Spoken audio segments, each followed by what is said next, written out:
मित्रांनो नमस्कार. मनोगतमध्ये आपले मनापासून स्वागत.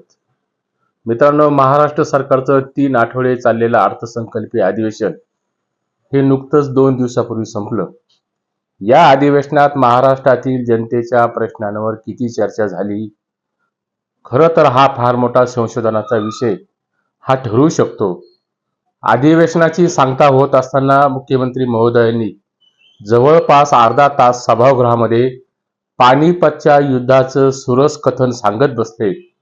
मुख्यमंत्री पानिपतचा इतिहास सांगत असताना कधी एकदा मुख्यमंत्र्यांचा इतिहासाचा तास संपेल अशी एकसारखी अस्वस्थता ही सभागृहात ही पसरली होती. महायुती सरकारचं हे पहिलंच अर्थसंकल्पीय अधिवेशन होतं.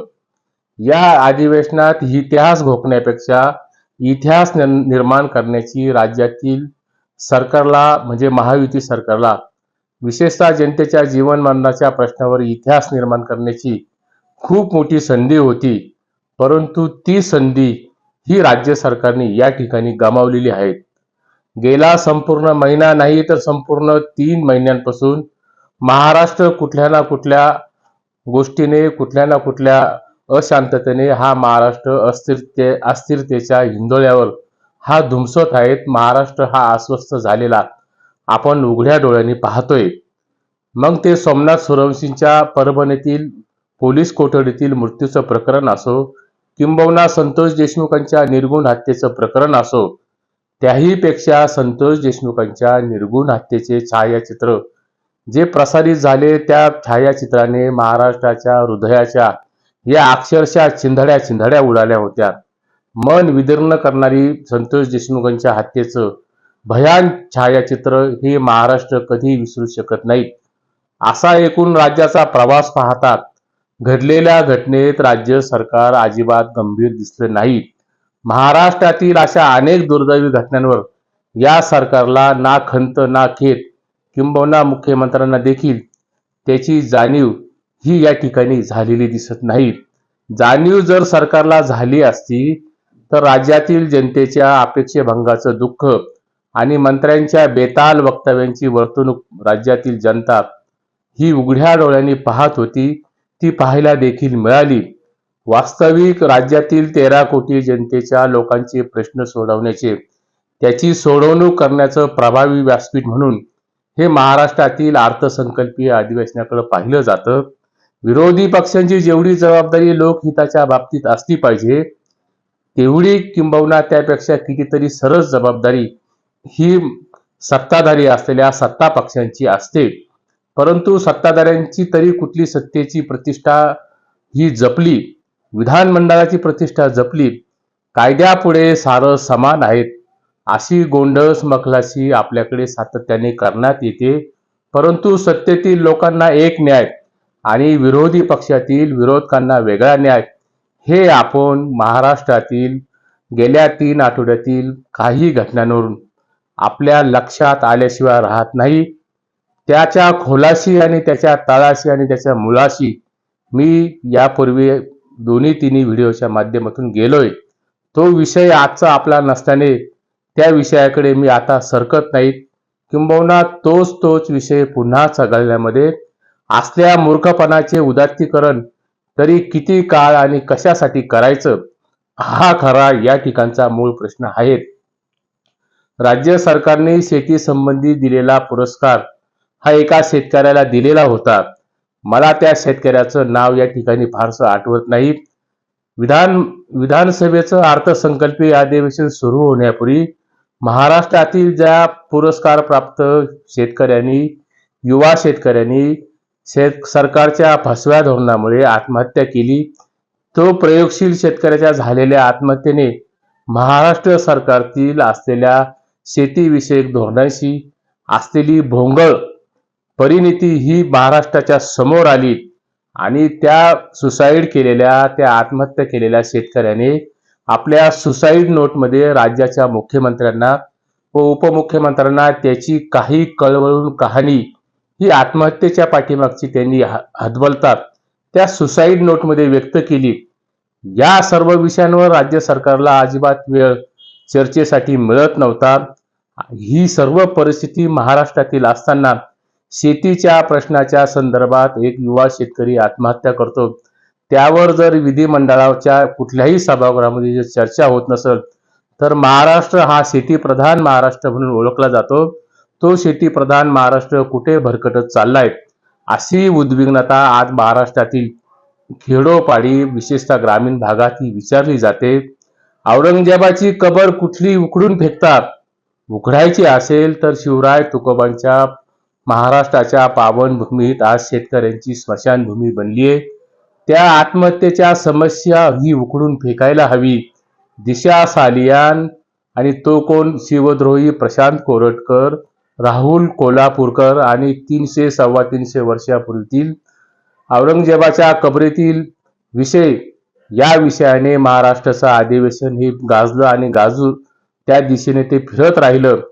कोण कुठल्या विषयावर या ठिकाणी बोलतंय याचा धरबंद हा विधानसभेच्या अधिवेशनात दिसला नाही. राज्य सरकारची तर अवस्था अशी होती, डिव्हाइड अँड रूल ही नीती वापरून, म्हणजेच फूट पाडा आणि राज्य करा, या कपट कारस्थानाची अगदी पद्धतशीरपणाने पेरणी करून महाराष्ट्र सरकारने अधिवेशन अक्षरशः हे धार्मिक मुद्द्यावर आणि अस्मितेच्या मुद्द्यावर हे गुंडाळलं.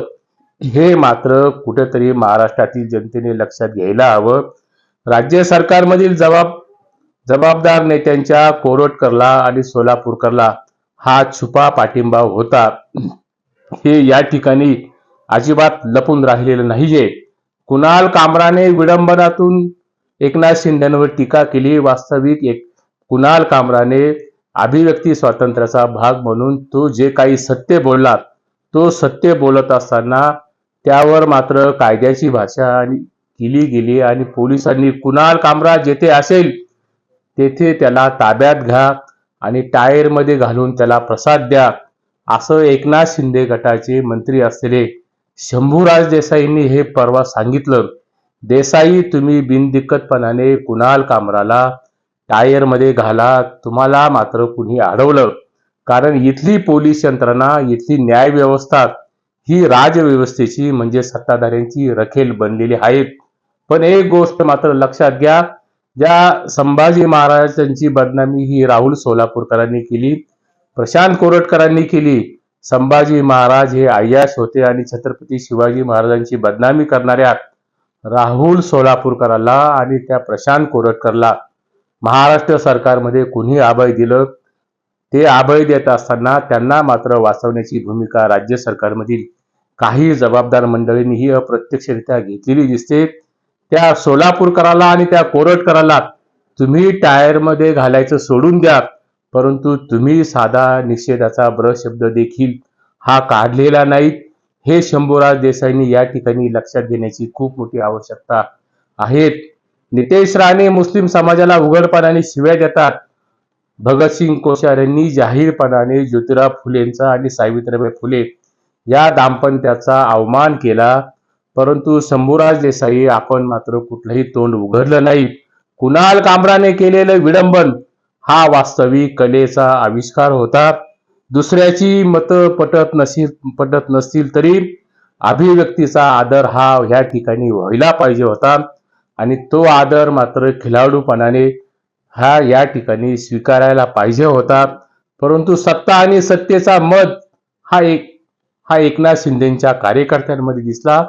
तोच मद सत्तेचा हा शंभूराज देसाईंच्या विधानातून आणि बोलण्यातून दिसला. कुणाल कामराला टायरमध्ये टाकण्याची भाषा आणि स्टुडिओचे केलेलं तोडफोडीचं समर्थन हे सर्रासपणाने हे आज केलं जातंय. अनेक भाजप समर्थक केतकी चितळेंनी शरद पवारांवर केलेल्या विडंबन काव्याची आठवण व केतकीच्या झालेल्या अटकेची आठवण या ठिकाणी करून देत आहेत. परंतु एकनाथ शिंदेच्या कार्यकर्त्यांनी केलेल्या तोडफोडीचं हे जाहीरपणाने समर्थन करतात. परंतु अभिव्यक्ती स्वातंत्र्याच्या नावाखाली एक गोष्ट मात्र लक्षात घ्या, केतकी चितळेचं उदाहरण देत असताना केतकी चितळेंनी शरद पवारांसारख्या 82 वर्षाच्या वयोवृद्ध माणसांवर, जो माणूस केतकी चितळेंच्या आजोबांसारखा आहे, त्या शरद पवारांवर टीका ही केतकी चितळेंनी केलेली नव्हती, तर शरद पवारांच्या आजारपणावर टीका ही केतकी चितळेंनी केलेली होती. कुठेतरी वक्रतुंड अशी भाषा वापरून वगैरे वगैरे ही भाषा वापरून शरद पवारांच्या शारीरिक व्यंगावर टीका ही केतकीची तळणी केलेली होती. आता मात्र सोयीचं राजकारण करून अभिव्यक्ती स्वातंत्र्याच्या नावाने गळे काढण्याचं काम हे सत्ताधारी पक्षातील काही मंडळी मागच्या दाखल्यावरून या ठिकाणी देत आहेत. वास्तविक कुणाल कामरा, औरंगजेब, दिशा सालियान फक्त एक बहाणा आहेत. राज्य सरकारला सरकार म्हणून गेल्या 3 महिन्यात आलेल्या अनेक पातळ्यांवर आलेल्या अपयशाचं न्यूनगंडांनी राज्य सरकार पछाडलंय.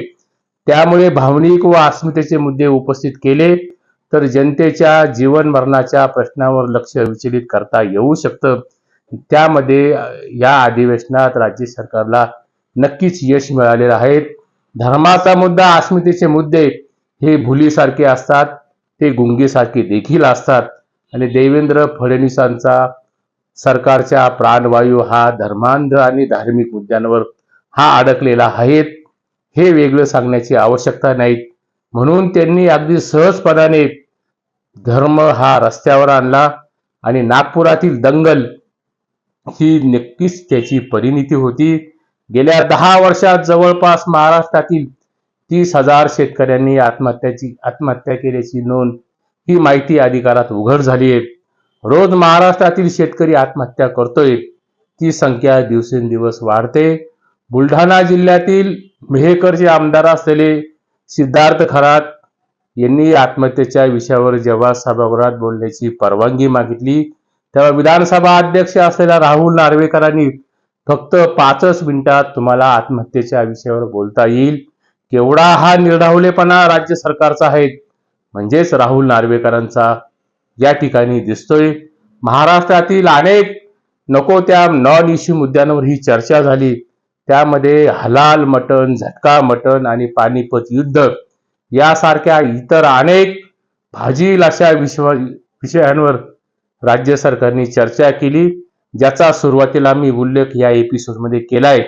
त्यावर संपूर्ण अधिवेशनाचा वेळ आणि जनतेचा पैसा हा खर्च होत असेल आणि निरर्थक प्रश्नांवर वारंवार चर्चा ही अधिवेशनात होत असेल तर अधिवेशनामधील पांढरा हत्ती हा कशाला पोसायचा असा स्वाभाविकपणाने प्रश्न या ठिकाणी निर्माण होतो. याला जेवढे सत्ताधारी पक्ष जबाबदार आहेत तेवढेच विरोधक देखील जबाबदार आहेत. सोयाबीनचा भाव, शेतकरी पीक विमा, कर्जमाफी, शेतमालाला हमी भाव या विषयांवर सत्ताधारी चर्चा करणार नाही. अशी चर्चा करणं म्हणजे रेड्याच्या दुधाच्या चवीची चर्चा करण्यासारखं आहे. आजवरच्या इतिहासात कधी नव्हे इतके महाराष्ट्राच्या अर्थसंकल्पामध्ये 45,891 कोटींची इतकी महसुली तूट मानलेला हा पहिला अर्थसंकल्प होता. त्यामुळे अधिवेशनात जनतेच्या प्रश्नांपेक्षा औरंगजेब, दिशा सालियान आणि कुणाल कामरा सारखे संमोहित करणारा दुसरा फ्रेश माल हा राज्य सरकारकडे असू शकत नाही. महाराष्ट्राच्या अधिवेशनात जे अधिवेशन परवा समाप्त झालं त्या अधिवेशनात धर्माचा बांधलेला बाजार, धर्माच्या नावाखाली द्वेषाचा बांधलेला बाजार पाहता नेपोलियनचं वाक्य या ठिकाणी मला आठवतं. नेपोलियन असं म्हणतो, जब जनता अपने हक की बात करे, अपना अधिकार मांगे तो उसे धर्म में उलझा दो.